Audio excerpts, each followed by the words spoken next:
ठीक छ। खास गरेर यहाँ कोशी गाउँपालिकामा निर्वाचित भएपछि झन्डै 3.5 वर्ष लागेर चौथो वर्ष लागिराखेको अवस्था छ। यहाँ निर्वाचित भएको यो कार्यकालमा के गर्नुभयो कोशी गाउँपालिकाको विकासको लागि?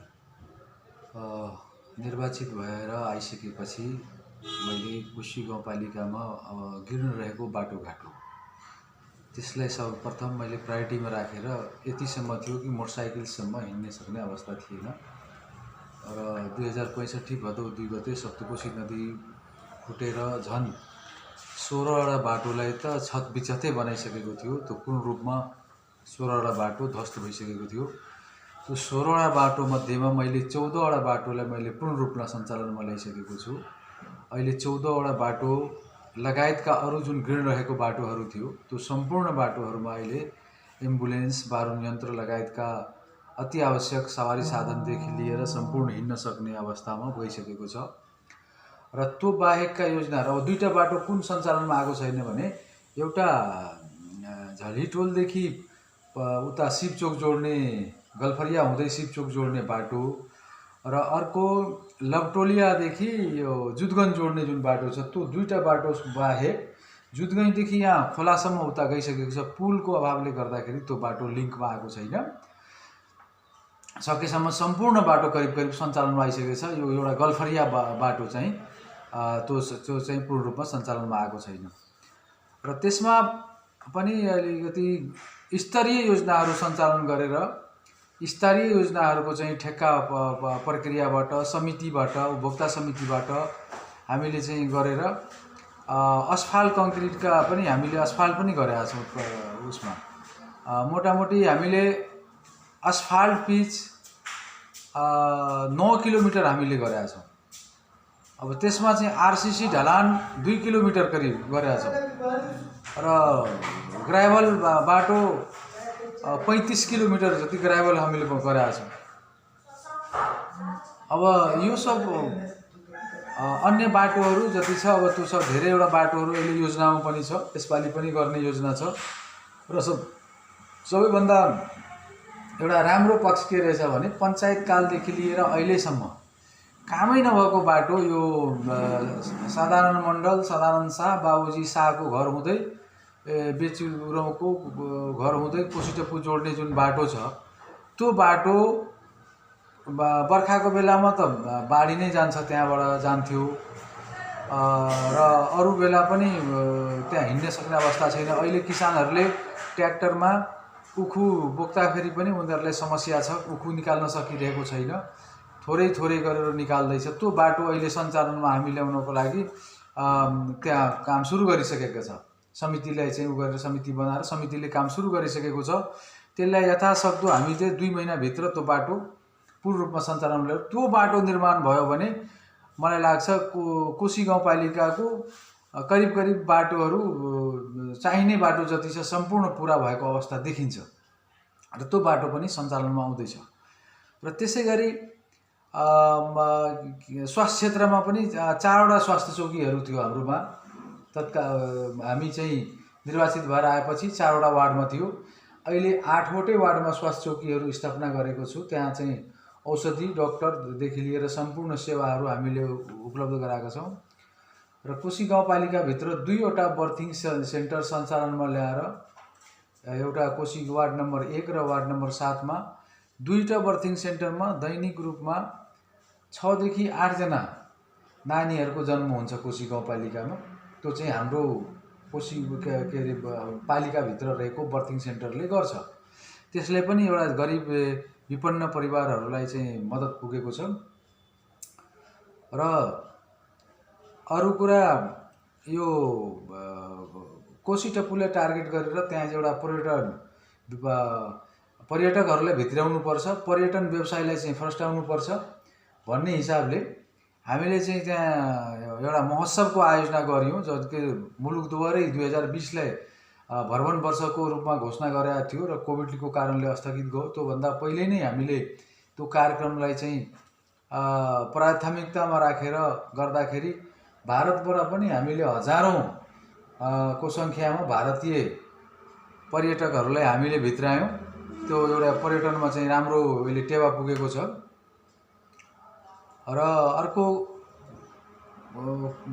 कोशी गाउँपालिकाभित्र अहिले प्राविधिक धारको सिभिल इन्जिनियर कक्षा सञ्चालनमा ल्याएर अहिले यो दोस्रो वर्ष सिभिल इन्जिनियरको सब इन्जिनियरको दोस्रो वर्षको अहिले परीक्षा के अरे दोस्रो वर्षको विद्यार्थी भर्ना गरेर सेसन सञ्चालनमा आएको छ। त्यो पनि एउटा चाहिँ एकदम सुखद कुरा हो। नभए इन्जिनियर पढ्नको लागि गरिब विपन्नलाई लाखौँ रुपियाँ खर्चिनु पर्थ्यो र लाखौँ रुपियाँ खर्चेर गराउनु पर्थ्यो र एउटा विपन्न परिवारले त्यो धान्ने स्थिति नभएको कारणले उहाँहरूको परिवारमा इन्जिनियर थिएन, सब इन्जिनियरहरू थिएन। त्यो अब चाहिँ एउटा विपन्न परिवारले पनि इन्जिनियर देख्नेछ भन्ने आशाको लागि त्यो चाहिँ सुरुवात भएको छ। र 180वटा दरबन्दी खाली दरबन्दी रहेको कोशी गाउँपालिकामा 180वटा दरबन्दी अपुग छ। दरबन्दी मावि हामीसँग 5वटा छ, जम्मा दरबन्दी 7वटा। अब विचार गरौँ 10वटा कमसेकम मिनिमम 30जना के अरे 15जना दरबन्दी हुनुपर्ने हो। त्यसैमा 50% कटौती छ। त्यसपछि चाहिँ यो 5 कक्षा र 7 कक्षाका दरबन्दीहरूमा पनि थुप्रै कटौतीहरू छ।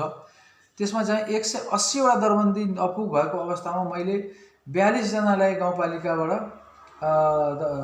चाहिँ अहिले गाउँपालिकाको तलबबाट उनीहरूलाई विद्यालयहरूमा खटाएर अहिले पठन पाठन चाहिँ सुचारू गरेको छु। यहाँले यतिको काम गरिरहँदा यहाँ घोषणापत्रमा पनि सुशासन, पारदर्शिता, शिक्षा, स्वास्थ्य र कोशी टापु वन्यजन्तु क्षेत्रको समस्या समाधान गर्छु भन्नुभयो। त्यसै अन्तर्गत झन्डै तपाईँले भनेअनुसारकै 45 किलोमिटर बाटोको स्तर उन्नति गर्नुभएको छ। 16वटा बाटोमध्ये 14वटा बाटोलाई कम्प्लिट नै गरिसक्नुभयो। 12 वर्ष अघि आएको बाढीको कारणले गर्दाखेरि छेदविच्छेद भएको गाउँपालिकालाई पुनर्संरचना गर्नुभएको छ। यतिको काम गर्दाखेरि पालिकाको जनसमुदायहरूको, मतदाताहरूको र कर्मचारीहरूको कति सहयोग पाउनुभएको छ र बाँकी रहेका कामहरूलाई थप प्रभावकारी बनाउनको लागि के गर्नुहुन्छ? यसमा मैले चाहिँ यो काम गर्दाखेरि पालिकाको कर्मचारीहरूबाट पनि राम्रो सहयोग रहेको छ र खास गरेर जनताहरूबाट पनि सहयोग रहेको छ। जनताहरूसँग धेरै सहयोग रहेको छ। उहाँहरूलाई चाहिँ कामको लागि अब उहाँहरूले बेला मौकामा मोनिटरिङ गर्नुहोस्, यसरी गर्नुहोस्, यसमा सहयोग पुर्याइदिनुहोस्, तपाईँहरूले बाटो खाली गराइदिनुहोस्, त्यसमा उहाँहरूले कतै पनि चुकेको छैन। उहाँहरूले एकदम सहयोग गर्नुभएको छ मेरो कोशी गाउँपालिकाको जनताले। त्यसकारण उहाँहरूलाई धन्यवाद पनि दिन चाहन्छु। र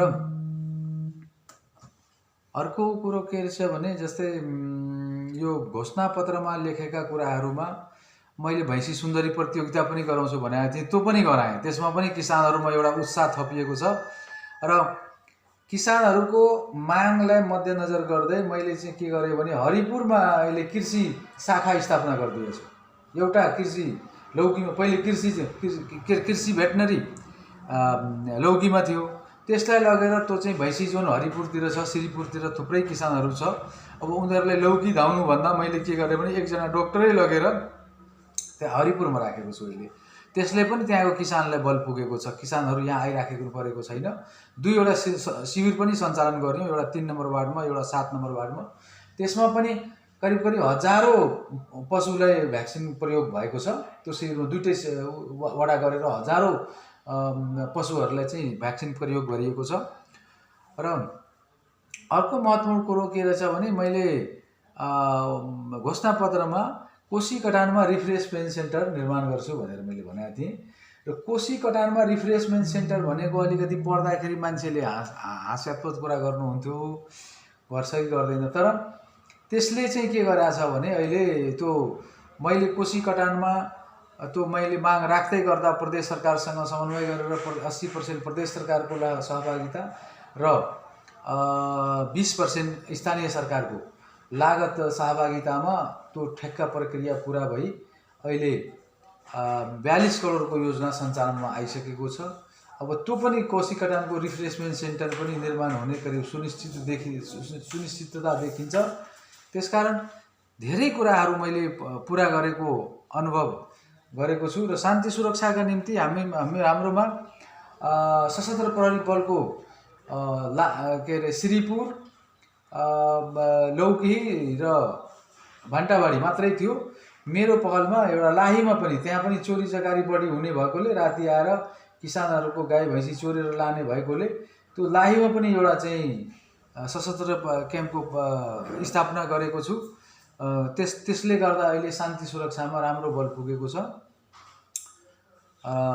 अर्को कुरा महत्त्वपूर्ण, अब हामीले यो गर्दै गर्दा हामीसँग चुनौती पनि छन्। अब यो चुनौती एउटा के रहेछ भने कोशी गाउँपालिकाको जनता राति चैनले बस्न पाएको छैन। त्यो कारण के हो भने जङ्गली हात्ती पहिले अर्नाको प्रकोप थियो। अर्ना आएर खेतबालीमा मान्छेहरूलाई घाइते बनाउँथ्यो, जानले त मार्दैन थियो। कोही मान्छे मरेको पनि छ, अर्नाको आक्रमणबाट पनि मरेको छ। तर अहिले हात्तीको आक्रमणबाट वर्षेनी 5-10-20 जना मर्ने गरेको छ र भालसाले पनि 2 जनाको मृत्यु भएको छ, जसको अहिले आन्दोलन पनि जनताहरूले सुरु गरेको छ। र यो चाहिँ यसलाई नियन्त्रण गर्नको लागि सङ्घीय सरकारले यसलाई चाहिँ एउटा ठोस रूपमा घेराबेराको व्यवस्था मिलाउनु पर्छ। र अहिले त्यहाँ रहेको घेराबेरा सोलर फेन्सिङ फेलियर भइसकेको हो। त्यो सोलर फेन्सबाट यो हात्ती र अर्नाहरू रोकिँदैन। त्यस कारणले म त सुरुदेखि भन्दै आएको छु, त्यो आरसिसी ड्रेन, त्यो सिँचाइ कुलो जस्तो आरसिसी सिँचाइ कुलोको निर्माण गरेर त्यो बाटोले चाहिँ डिस्कनेक्ट गराउनुपर्छ यो जो उसबाट, अनि त्यो जङ्गली जनावर बाहिर निस्किनेबाट रोकिन्छ। यो जबसम्म गरेन भने त्यहाँको जनता चैनले बस्न पाउँदैन र जनता जतिखेर पनि तर्सित भएर बस्ने बाध्यता हुन्छ र अहिले पनि तर्सित भएर बसिरहेको छ। निर्माणको काममा गाउँपालिकाको छेउमै यहाँहरूले निर्माण काम गरिराख्नु भएको छ। सङ्घीय सरकारको शहरी विकासको त्यो निर्माण कामहरू के छ? रिफ्रेसमेन्ट सेन्टरको निर्माण कार्य ठेक्का त लागेको छ, त्यसको गतिको स्थितिमा गइराखेको छ। राजमार्ग आसपास क्षेत्रमा खास गरेर दक्षिणवर्ती क्षेत्रका नागरिकहरू अझै पनि अब जुन यो बन्दाबन्दीमा त बन्दै छ सीमा, त्यहाँ क्षेत्रका मान्छेहरूले आफूहरूको रोजीरोटीमा समस्या भयो भनेर गुनासो गरिरहेको छ। त्यसले कसरी सम्बोधन गरिराख्नु भएको छ? अब मेन कुरो एउटा त के छ भने यो सबभन्दा यो लौकीको एउटा टाउन हल एउटा महत्त्वपूर्ण योजना हो। कोशी गाउँपालिकाको लागि ठुलो एउटा गर्वको कुरा हो यो, त्यहाँको जनताको लागि। यो टाउन हल निर्माण भयो भने भोलि विवाहबारीदेखि लिएर सम्पूर्ण पार्टीको कार्यक्रम, सांस्कृतिक कार्यक्रम, अन्य जुनसुकै कार्यक्रमको लागि 1600 सिटको यो सबैभन्दा सुविधा सम्पन्न यो जिल्लाकै भनौँ न। मलाई त लाग्छ यो विराटनगरमा पनि 1600 को उसमा छैन सभा हल। त्यो सम्पन्न गर्नको लागि त्यो पनि हाम्रो पहलमा, मेरो पहलमा खास गरेर म गाउँपालिका जितेर आइसकेपछि तत्कालीन त्यहाँको पूर्व अर्थमन्त्री, त्यसै क्षेत्रबाट प्रतिनिधित्व गर्नुभएका निवर्तमान माननीय ज्ञानबहादुर कार्कीज्यूको सक्रियतामा, होइन मेरो पहलमा र उहाँको सक्रियतामा त्यो योजना त्यहाँ चाहिँ ल्याएर दिनुभयो। ठेक्का प्रक्रिया पुरा गरेर अहिले त्यो मोटामोटी 5-7 करोडको निर्माण काम पनि, अब म त त्यसको मूल्याङ्कन अहिले नगरौँ, अन्दाजी म भन्दैछु 5-7 करोडको जतिको उसले काम गरिसकेको छ। डिपिसी लेभलभन्दा माथि आइसकेको छ कन्डिसन। अब त्यो निर्माण भयो भने त्यहाँ लौकीको जनता, कोशी गाउँपालिकाको जनताको लागि एउटा ठुलो कति लागतमा ठेक्का लाग्यो? यो 50 करोडको योजना हो।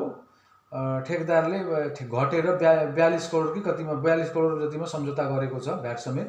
यो 50 करोडको योजना हो। र त्यसै गरी बोर्डर क्षेत्रको जुन कुरा गर्नुभयो यहाँले, बोर्डर क्षेत्रको जनताहरू अहिले पनि रोजगारीबाट अलिकति वञ्चित छ। यो भारत बोर्डरको सीमा नखुलेर अब यो बोर्डर बन्द गरेर राख्नुपर्ने कुनै आवश्यकतै देखिरहेको छैन। भर्खरै हिजो अस्तिको कुरा 3-4 दिन अगाडि अब बोर्डरको मान्छेले लुकी छिपी गएर भारतीय बजारबाट सामानहरू किनेर दैनिक उपभोग गर्ने, दाल चिनी चावल यस्ता कुराहरू त्यहीँबाट ल्याएर खाने गर्छन् उनीहरूलाई, किनभने त्यही बजार नजिक पर्छ र अलि सस्तो पनि पर्छ। त्यस हिसाबले चाहिँ ल्याउँछ। र अहिले यो बोर्डर बन्द भएको कारणले गर्दा मान्छे चोर